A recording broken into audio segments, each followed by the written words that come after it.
తాకట్లో ఉన్న మీ బంగారం ఈ రోజు ఎంత ధర చేస్తుందో కొమ్మూరి గోల్డ్ వాళ్ళకి కాల్ చేసి ఫ్రీ గోల్డ్ కాస్ట్ చెక్ చేసి చెప్తారు.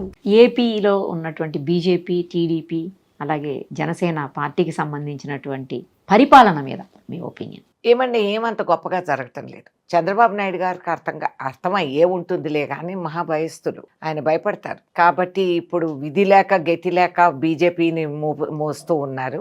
అండ్ జనసేన వరకు ఆయన రాజకీయంగా ఎంత చేయగలుగుతారనేది మనం భవిష్యత్తులో we can notice. Very good. కానీ అందరూ ప్రజలు ఆశించినంత, ఊహించినంత, అంత కృషి చేసి గవర్నమెంట్ని తెచ్చుకున్న ఓటర్స్ నాకు తెలుసు. ఎందుకంటే నేను చాలా క్లోజ్గా వాళ్ళందరితో ఇంటరాక్ట్ అయ్యాను. అండ్ ఓటింగ్ రోజు నాకు బాగా గుర్తు. నేను ఖమ్మం నుంచి తిరిగి వస్తూ ఉంటే హైవేస్ అన్ని 10-12 లేన్స్ జామ్ అయిపోయి ట్రాఫిక్, అందరు ఇక్కడ నుంచి వెళ్ళి ఓటేసుకొని తిరిగి వచ్చిన వాళ్ళు ఉన్నారు.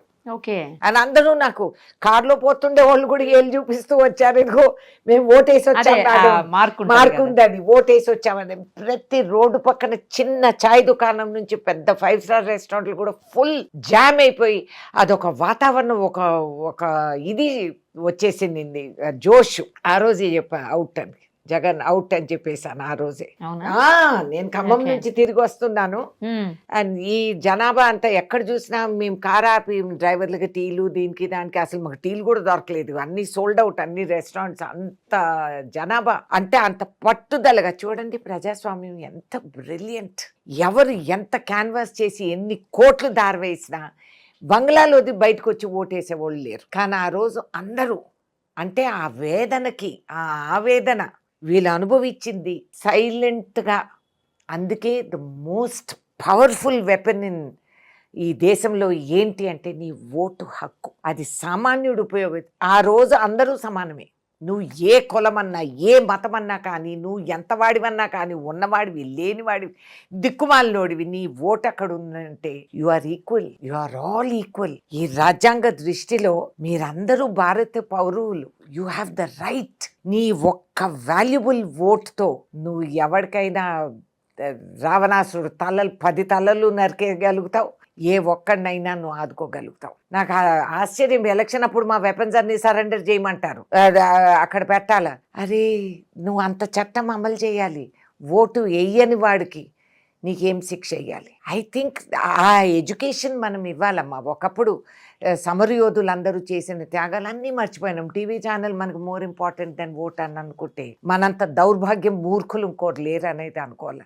Really if you are educated, నీ డిగ్రీ కాదయ్యా, నువ్వు ఈ దేశం కోసం, నువ్వు పేట్రియట్ అంటే ఏంటి, నువ్వు తుపాకి పెట్టుకొని ఎక్కడో వెళ్ళి యుద్ధం చేస్తావని కాదు. దానికి నా సైనికులు ఉన్నారు, వాళ్ళు ఓటు హక్కు విరమించుకొని అక్కడ పనిచేస్తున్నారు, నిన్ను నిలబెట్టుకునేదానికి ప్రాణాలు త్యాగిస్తున్నారు. నువ్వు అది మర్చిపోయి నువ్వు ఇంట్లో కూర్చొని ఏసీ రూమ్లో నువ్వు బయటికి వెళ్ళి ఓటేసేదానికి నీకు ఒళ్ళు బతకం అంటే ఎలక్షన్ డే రెస్ట్ డేగా ఫీల్ అయ్యే పరిస్థితి వెరీ బ్యాడ్. అసలు నడుము కట్టుకొని స్వాతంత్ర సమరయోధులు ఆ రోజులో లేడీస్ ఒంటి మీద బంగారం మహాత్మా గాంధీ ఇచ్చిన పిలుపుకి ఇచ్చేసి తొలగించేసి నిలబడి యుద్ధం చేసి ఎంతమందో మహానుభావులు చేసి మనకి ఇంత చరిత్ర, ఇంత కాన్స్టిట్యూషన్ మనకు అప్పచెప్పి, మై గాడ్, మళ్ళీ ఈ జన్మకు కాదు 100 జన్మలకు we will not be able to match. అంత అవకాశం మనకు వచ్చింది, అది ఆదుకోలేని వాళ్ళు. మీకు ఏ హక్కు ఇచ్చినారు ఎవరైనా కూర్చొని గవర్నమెంట్ని ఏలెత్తే అనడానికి? నువ్వు వేసిన ఓటు, నువ్వు ఎన్నుకున్న గవర్నమెంట్, నువ్వు వేయకపోయినా నువ్వు ఎన్నుకున్న government. So you get it the government you deserve. You must vote. ఎంత బాధ్యత నిజంగా. భరతమాతని గౌరవించి ఈ దేశ భక్తురాల్ని నేను అని అంతే. ఓన్లీ నేను ఓటు వేసేవాడు. నువ్వు ఓటు ఉపయోగించుకున్నప్పుడు you are a national patriot, లేకపోతే ద్రోహి. ఈ మధ్యకాలంలోనే సీఎం గారు ఎందుకు ప్రతిసారి టీడీపీకే ఒత్తాసు పలుకుతున్నారు, టీడీపీ వైపే బీఆర్ఎస్ దిమ్మలు కూల్చేయండి, మొత్తం ఎక్కడ చూసినా సరే గ్రాస్ రూట్ లెవెల్లో, అంటే విలేజెస్లో కూడా క్యాడర్ ఉంది ఇంకా టీడీపీకి అని మాట్లాడారు. కాంగ్రెస్లో ఉండి అలా మాట్లాడడం ఏంటి అనేది పెద్ద చర్చ నడుస్తుంది.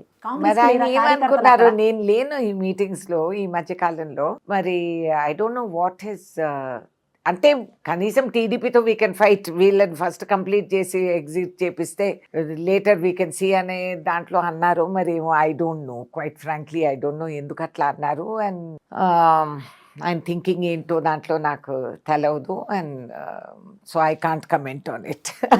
మీరు కలుస్తారా రెగ్యులర్ గా సీఎం గారిని? అఫ్ కోర్స్ అండి, అవసరం ఉన్నప్పుడు కలుస్తాం. ఢిల్లీ ఎక్కువ వస్తుంటారా, I keep meeting in there. Delhi విషయం కూడా నడుస్తుంది. ఏంటంటే రెగ్యులర్ గా మోడీ గారిని కలుస్తుంటారు. ఈ కాంగ్రెస్ సీఎం అయి ఉండి మోడీ గారిని కలవాల్సిన అవసరం ఏంటి, అంత రెగ్యులర్ గా ఎందుకు కలవాలి అనే పాయింట్ కూడా. ఈ సవాళ్ళు అడిగేది ఎవరు? వాళ్ళ ఇళ్ళల్లో కూర్చొని ఇడ్లీ తినేవాళ్లే కదా. ఎందుకు ఎందుకు అని అంటే, నువ్వు అడగకపోతే అమ్మాయినా అన్నం పెట్టదు, ఏం చెయ్యాలి? ఆయన ప్రధానమంత్రి, నిధులన్నీ ఆయన చేతిలో ఉన్నాయి. పోనీ ఆ పార్టీ పార్టీగా ప్రవర్తిస్తుందా? లేదు. కంట్రోల్ అంతా ఇద్దరు చేతుల్లో ఉంది, ఒకటి హెచ్ఎం ఒకటి పిఎం. దాని తర్వాత మూడో మనిషి వాళ్ళ పార్టీలో ఎవరూ లేరు. ఇప్పుడు మన బీజేపీ ప్రెసిడెంట్ అని ఎన్నుకున్నామని డబ్బాలు కొట్టుకుంటున్నారు. ఎట్లా ఎన్నుకున్నారు? There was no election. మా దగ్గర ఎలక్షన్ ఉంది. Shashi Tharoor fought against Kharge ji. Okay, open గా వి ఫాట్. శశి థరూర్ కి 11% వచ్చింది ఓటు. ఓకే, సో అది ఎలక్షన్. అంతేగాని నువ్వు ఎంత ఓహో మేమంత గొప్పోళ్ళమి, మేము యంగ్ ప్రెసిడెంట్ పెట్టాం, కాంగ్రెస్ పార్టీ నీకెందుకు కాంగ్రెస్ పార్టీతో? నీ ఏడుపు మీరు ఆడవండి. సో మేము అడిగేది ఇట్లా, వాళ్ళు ఇట్నే చెప్తుంటారు. సో రేవంత్ రెడ్డి గారు ముసుగేసుకొని ఇంట్లో కూర్చొని మూలిగితే ఈడ పైసా రాదు. మరి ఇంతమంది బీజేపీ నాయకులు హేమీలు ఇక్కడ ఉన్నారు, వాళ్ళు ఏం తీసుకొచ్చారు? 4 దమ్ముడీలు అది చెప్పమనండి. ఓకే. సో మీరు కదలరు, మమ్మల్ని చేయనివ్వరు, ఎట్లబ్బా ఇది? సో ఎవరో ఒకరు మాట్లాడాలి కదా, వెళ్ళాలి కదా, సంప్రదించాలి కదా, చర్చించాలి కదా, డిమాండ్ చేయాలి కదా. లేకపోతే వాళ్ళు మీరు రాలేదు, అడగలేదు అంటే మేము జవాబు ఏం చెప్పేది? మీరు బీజేపీ కాబట్టి మేము రాలేదని అంటే that's highly silly. Is the prime minister of the country. ఇంకొక విధానం లేదు ఈ కాలంలో. వాళ్ళ పార్టీ నడిపే విధానాలు అవి. కాబట్టి ఆయన వెళ్ళాలి, ఈ should demand. And prime minister ఎందుకంటే ఇవాల్టి రోజు పార్లమెంట్ సమావేశాల్లో ఆ రోజుల్లో విభజన జరిగినప్పుడు ఏపీ రీఆర్గనైజేషన్ యాక్ట్ కింద ఎన్నో ప్రమాణాలు చేశారు. అది వాళ్ళ ఇష్టాలు మీరు నడిచేటివి కాదు. That is the parliamentary system. Already it has been endorsed. ఆ రోజు బీజేపీ అక్కడ హౌస్ లో ఉండి వాళ్ళు కూడా ఓటేశారు. మరి ఇవాళ మా బాధ్యత కాదంటే ఎట్లండి? ఎవరు సవాల్ చేయాలా? ఒక సీఎంఏ సవాల్ చేయాలా? రేణుకా చౌదరి చేస్తా ఉంటుంది హౌస్ లో. ఆయన లెవెల్లో మాట్లాడాల్సింది ఆయనే కదా. He must talk, he must ask, and he must find the solution. కాబట్టి వెళ్తే ఒక ఏడుపు, వెళ్ళకపోతే ఇంకొక ఏడుపు. This is a very peculiar way of talking. అడిగేవాళ్ళు అది కూడా చెప్పాలి కదా. Why not PM, why he is not doing? PM సవాల్ చేయండి. మీరు పిఎం అయ్యి అన్ని కథలు, డైలాగులు, ఎలక్షన్ ముందు అందరి దగ్గర ఈడీ రైడ్లు ఇవన్నీ చేపిస్తూ ఉంటారు. మరి ఇది why are not giving the state? 10 years అయిపోయింది, ఏపీ రీఆర్గనైజేషన్ యాక్ట్ అమలు చేయలేదు ఇంతవరకు. వై? ఎందుకు? మీరు ఆ రోజు చేసిన ప్రమాణం మాకేమైపోయింది? మా స్టీల్ ప్లాంట్ ఏమైంది? ఇంకేదేమైనా ఏమైంది? What happen? మరి ఇది సవాల్ ఎవరు చేయాలి? సీఎంఏ చేయాలి. చేయకపోతే అది మళ్ళీ చేయలేదు, అడగలేదు, ఆంతర్యంగా ఏదో ఫిట్టింగు సెట్టింగు ఇవన్నీ వస్తాయి. ఇవన్నీ పాలిటిక్స్లో నౌడేస్ పాలిటిక్స్, ఇవి పనికి మళ్ళీ పాలిటిక్స్ లాగా ఉన్నాయి. ఇట్లాంటివన్నీ అంటూనే ఉంటారు. అవన్నీ పట్టించుకోకూడదు, పని చేసుకుంటూ పోవాలి. ఇప్పుడు డావోస్లో వెళ్ళి కోట్లు తీసుకొచ్చారు, మరి దానికి ఎవరు అడగరే? అదెందుకు అడగరే? వై సీఎం అంటూ డావోస్ అంటే మేమేం జవాబు చెప్పాలి? కాబట్టి అడిగే వాళ్ళు ఇవి కూడా అడగండి, ఇవి కూడా చెప్పండి. అసలు ఇప్పుడు ఈ ఇష్యూ నుంచి తప్పించుకోవడానికే డావోస్ పారిపోయారని కూడా మాట్లాడుతున్నారు ఇవాళ అయ్యే న్యూస్. అదే ఓన్లీ వన్ వే ట్రాఫిక్, తిరిగి రారా? ఏం మాట్లాడతారు? ఏంటి ఆయన ఏమన్నా సిటిజన్షిప్ తీసుకొని మైగ్రేషన్ లో ఉన్నారా? ట్రంప్ ఏం గ్రీన్ కార్డ్ ఇవ్వడు మాకు కూడా.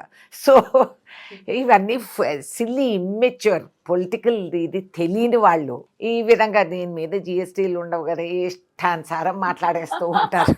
జిఎస్టీ ఉండదు కాబట్టి. సుమన్ టీవీలో మీ పర్సనల్ అండ్ బిజినెస్ ప్రమోషన్స్ కోసం కింది నెంబర్కి కాంటాక్ట్ చేయండి.